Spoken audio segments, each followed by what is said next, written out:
ભાઈ આ બધું યાર આવા બધા પ્રશ્ન ના કરો. મારા પપ્પા મારા બૈડા તોડી નાખશે. અને આ બધું યાર આપણા ધંધા નહીં. યુટ્યુબ માંથી કેટલું પેમેન્ટ કમાવો છો તો ભાઈ હું તમને જણાવી દઉં. હે ઓલ માય ફેમિલી, કેમ છો? આઈ હોપ તો બધા મજામાં છો. તો સ્વાગત છે તમારું Q&A વિડીયોમાં. અને આપણો ડેલી લાઈફસ્ટાઈલ વ્લોગનો આજે આપણો આરો દિવસ છે 261મો યા ફિર 62મો. અને આજનો વ્લોગ એકદમ અલગ રહેવાનો છે, અલગ થવાનો છે. કેમ કે આજે આપણે Q&A કરવાના છે. Q&A એટલે કે ક્વેશ્ચન એન્ડ આન્સર. તમે જે મને પ્રશ્નો કર્યા છે એનો હું આજે જવાબ આપવાનો છું. તો ચાલો આપણે વિડીયોને વધારે લેટ ના કરતા આપણે વિડીયોને કરી દઈએ છીએ સ્ટાર્ટ. અને જોરદાર ભાઈ ક્વેશ્ચન આવ્યા છે એનો આપણે જવાબ આપવાના છીએ. જોરદાર ભાઈ મેસેજ આવ્યા છે. એટલે કે ભાઈ આપણા જેકે ભાઈ આપણને વિસનગરથી, જેકે ભાઈ હસનપુરથી આપણને જણાવે છે ભાઈ કે ભાઈ તમારે કેટલી જીએફ છે. ભાઈ આ બધું યાર આવા બધા પ્રશ્ન ના કરો. મારા પપ્પા મારા બૈડા તોડી નાખશે. અને આ બધું યાર આપણા ધંધા નહીં. ચાલો ભાઈ તમને બધું જે પણ છે તમને જણાવું, બરાબર? તો આપણે સ્ટાર્ટ કરીએ Q&A વિડીયો, બરાબર? Q&A એટલે ભાઈ Q&A વિડીયો એટલે ટૂંકમાં ક્વેશ્ચન. તમે ક્વેશ્ચન કરો અને હું આન્સર કરું, એને Q&A વિડીયો કહેવાય, બરાબર? તો ચાલો ભાઈ આપણે સ્ટાર્ટ કરી દઈએ વિડીયો. અને આપણો ડેલી લાઈફસ્ટાઈલ વિડીયોનો આરે વ્લોગનો દિવસ છે આજે 261મો ડે છે ભાઈ. આજે તમને જણાવી દઉં 261 દિવસથી કન્ટિન્યુ ડેલી યુટ્યુબમાં વ્લોગ અપલોડ કરું છું. પણ મને આજે એમ થયું કે આજે એકદમ અલગ જ વ્લોગ અપલોડ કરું, બરાબર? તો તમારા ક્વેશ્ચનનો હું જવાબ આપવાનો છું. અને ભાઈ પહેલી તો વાત ભાઈ આપણી વાલમિયા બ્રધર વ્લોગ યુટ્યુબ ચેનલ પર જો તમે પહેલી વાર આવ્યો તો એક તમને વિનંતી કરું છું કે સબસ્ક્રાઇબ કરી દો ભાઈ, સબસ્ક્રાઇબ કરી દો. લાલ કલરનું બટન છે એને દબાવી દો અને બેલ છે એને ઓલ ઉપર પ્રેસ કરી દો ભાઈ, જેથી કરીને હું નવા વિડીયો અપલોડ કરું, નવા વ્લોગ અપલોડ કરું એનો પહેલો જ મેસેજ, પહેલી જ નોટિફિકેશન તમારા ઉપર આવી જાય. તો થેન્ક યુ ભાઈ, સબસ્ક્રાઇબ કરી નાખ્યું છે એવું આશા રાખું છું તમારાથી. તો ચાલો ભાઈ આપણા મયુર કે ગોસ્વામી ભાઈ આપણને એમ કહે છે કે તમારા ઘરમાં કેટલા સભ્યો છે મોટા ભાઈ? તો મારા ઘરના સભ્યો હું જણાવી દઉં. તો પહેલાં તો મારા મમ્મી પપ્પા, હું અને મારે 3 બહેનો છે, બરાબર? એમાં મારાથી એક મોટી બહેન છે, હું વચ્ચે, અને મારાથી બે નાની બહેન છે, બરાબર? અને આપણા સચિનભાઈના મમ્મી પપ્પા નથી. સચિનભાઈ આપણે ભાણો છે, આપણા મોટા ભાઈ છે. એ મારા ઘરમાં ભાઈ પહેલાંથી જ રહે છે, નાનપણથી જ મારા ઘરમાં રહે છે. મારા મમ્મી પપ્પા એ જ એમના મમ્મી પપ્પા છે, બરાબર? એટલે સચિનભાઈ, હું, મારા મમ્મી પપ્પા અને મારી 3 બહેનો, બરાબર? અને દાદા દાદીને તો બધા દાદા દાદીને છે એ બધા અમે સાથે જ રહીએ છીએ, બરાબર? તો મારા ફેમિલીમાં ભાઈ અમે આટલા જણા છીએ, બરાબર? અને કોઈક દિવસ ફેમિલીનું ફૂલ ઇન્ટ્રોડક્શન પણ કરાવીશ, બરાબર? અને આપણા આરવી ભાઈ 24 કરીને ઇન્સ્ટાગ્રામમાં મેસેજ એમનો છે કે ભાઈ નોકરી સારી છે. એટલે ભાઈ નોકરી તો હા, નોકરી મેડિકલ એજન્સીમાં હું નોકરી કરું છું. એ નોકરી તો સારી જ છે ભાઈ, કેમ કે તેમાં ઘણું બધું શીખવા મળે છે, ઘણું બધું નોલેજ મળે છે, બરાબર? અને આપણા ઠાકોર A0076 આપણને કહે છે કે હેલો, ક્યાંથી તમે ક્યાંથી છો? તો ભાઈ હું અહીઠોર ગામનો છું. ઊંઝા જોડે જે અહીઠોર ગામ છે ત્યાં રહું છું, બરાબર?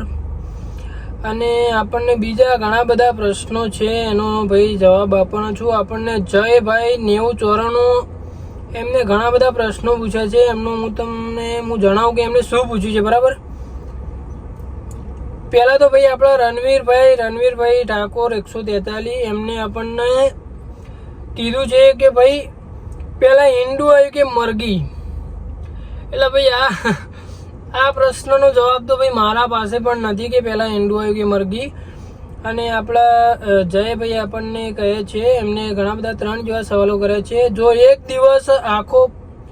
એક આખો દિવસ ફોન વગર જીવવાનો હોય અને એ દિવસે વ્લોગ પણ બનાવી ન શકો તો એ દિવસે તમે શું કરશો?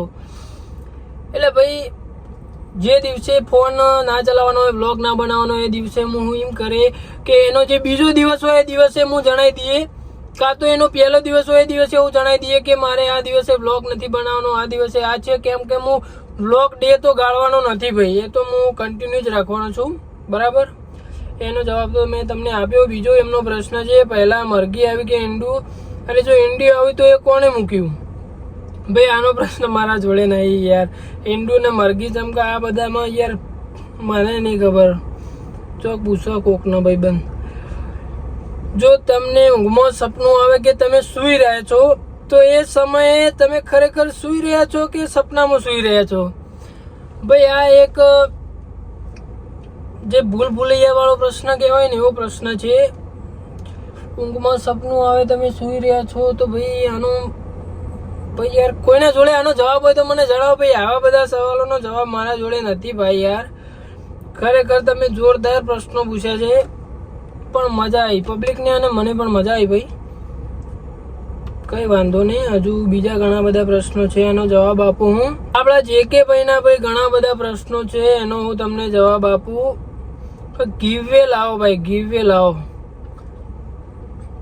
ભાઈ. ગીવવે ની વાત કરું તો હું હાલ ભાઈ એટલું કેપેબલ નથી કે હું ગીવવે લાવીશ. તો ભાઈ આપણી વાત હતી કે ગીવવે લાવો એટલે આપણી વાત હતી બરાબર. તો ગીવવે લાવો તો ગીવવે તો ભાઈ આપણે હાલ એટલું આપણું યુટ્યુબ ઇન્કમ પણ નથી તો આપણે ગીવવે લાવી શકતા નથી. અને એમને બીજો સવાલ કર્યો છે મારી GF રિસાઈ ગઈ છે તો હું શું કરું? તો ભાઈ GF રિસાઈ ગઈ હોય તો તમે અને GF બંને ખાડામાં પડો ભાઈ, એ મારો વિષય નથી. હું રાતે ઊંઘું એટલે મને દેખાતું બંધ થઈ જાય છે ભાઈ. એ પ્રોબ્લેમ તો મને પણ છે અને એના માટે એ ઈલાજ માટે ડોક્ટર ઓસ્ટ્રેલિયાથી બોલાયા છે બરાબર. તો એના માટે તમારે રાહ જોવી પડશે, એમાં ચાલતા આવે છે ઓસ્ટ્રેલિયાથી. તમારું નામ શું છે? મારું નામ વિક્રમ વેતાળ છે ભાઈ. મારું નામ આકાશ છે. તો ભાઈ આ સવાલ કરવાની કઈ જરૂર છે ભૈયાજી? તમારા ઇન્સ્ટાગ્રામ નો પગાર, ઇન્સ્ટાગ્રામમાં તો ભાઈ મને સકોરું પણ નથી મળતું. મતલબ સકોરું એટલે શું કહેવાય ભાઈ? એને મને મતલબ ખબર નથી. કદાચ ગાળ હોય તો ભાઈ સોરી, માફ કરજો મને. પણ ઇન્સ્ટાગ્રામમાંથી કોઈ જ પગાર મળતો નથી ભાઈ. ફેસબુકનો પગાર કેટલો છે? ફેસબુક તો ભાઈ હું વાપરતો જ નથી. એટલે વાપરું છું, હમણાંથી ચાલુ કરી છે પણ ફેસબુક ઉપર નો ડિપેન્ડ ભાઈ. ફેસબુકમાં નો આપણું કોઈ ધ્યાન નથી ભાઈ. યુટ્યુબ ઇન્કમ કેટલી છે રૂકો ભાઈ બતાતા આવું. યુટ્યુબ ઇન્કમ બતાતા આવું રૂકો ભાઈ. અને ભાઈ મને બીજા બધા પણ ઘણા બધા મેસેજ આવ્યા હતા કે તમારી યુટ્યુબ ઇન્કમ કેટલી છે, તમે યુટ્યુબમાંથી કેટલું પેમેન્ટ કમાવો છો? તો ભાઈ હું તમને જણાવી દઉં કે યુટ્યુબમાંથી હાલ હું પૈસા નથી કમાઈ રહ્યો, કેમ કે મારી યુટ્યુબ ચેનલ મોનેટાઈઝ થવા માટે થોડો હજુ ટાઈમ થશે. એના પછી ડોલર બનવાનું ચાલુ થશે, કેમ કે હજુ મારા યુટ્યુબમાંથી એક પણ રૂપિયો આવતો નથી અને મારી નોકરીમાં પણ વધારે કંઈ પગાર નથી બરાબર. એટલે ગીવે ને એ બધું હું હાલ સ્ટાર્ટ નથી કરી શકતો. જો મારે યુટ્યુબમાંથી ઇન્કમ ચાલુ થઈ જશે તો હું ગીવે અને જે મેં પહેલાં કીધું હતું કે જે પણ મારા મતલબ કે મેં 1 મહિના સુધી કીધું હતું યા ફિર મને પ્રોપરલી યાદ નથી, પણ જે પણ મારા 1 મહિના સુધી યુટ્યુબ વિડીયોમાં કમેન્ટ કરશે એવું મેં પહેલાં કીધું હતું. અને ઘણી બધી કમેન્ટો પણ આવી હતી, પણ કન્ટિન્યુ 1 મહિના સુધી કોઈને પણ કમેન્ટ નથી કરી. એટલે મેં કોઈ ગિફ્ટ આપવાનું વિચાર્યું નહોતું, જે રીતના મેં કીધું હતું એ રીતના. પણ કદાચ મને મારી યુટ્યુબની ઇન્કમ ચાલુ થઈ જશે તો હું એમમાંથી ગમે તે એકને ગિફ્ટ આપી દે, એ પણ ગિફ્ટ આપી દે બરાબર. અને મને ઈચ્છા થશે મારી યુટ્યુબની ઇન્કમ વગેરે કંઈ થશે તો મારે ગિફ્ટ આપી હશે તો હું ગમે તે એક મારા સબસ્ક્રાઈબરને ગિફ્ટ વગેરે આપે બરાબર. તો પહેલાં તો તમે મારી ચેનલ ઉપર નવા આવ્યા તો સબસ્ક્રાઈબ કરી નાખો. બીજી વાર મેં તમને જણાવ્યું કે સબસ્ક્રાઈબ તમે ના કર્યું હોય તો સબસ્ક્રાઈબ કરી શકો છો. લાલ કલરનું બટન દબાવી દો અને મારો બ્લોગ તમે ડેલી ના જોતા હોય તો તમે જોઈ શકો છો અને સબસ્ક્રાઈબ કરી શકો છો બરાબર. તો ભાઈ આજનો બ્લોગ તો અહીંયા એન્ડ કરીએ છીએ અને ખૂબ મજા આવી. અને ઘણા બધા એવા સવાલો છે જેના જવાબ આપી શકતો નથી, કેમ કે મારી પણ ફેમિલી જોઈએ છે, બધા જોઈએ છે બરાબર. તો thank you so much for watching. તમને ગીવવે में મજા આવી? સોરી યાર, ગીવવે ક્યાં આવી ગયું? ગીવવેમાં નહીં, તમને આ વિડીયોમાં મજા આવી? Q&A વિડીયોમાં કેવું લાગ્યું તમને? તો જેને પણ આપણો બ્લોગ જોયો એને દિલથી આભાર. Thank you so much for watching. Comment કરી દેજો. તો ચાલો bye bye, thank you so much. મળીએ 262માં દિવસે. Bye bye.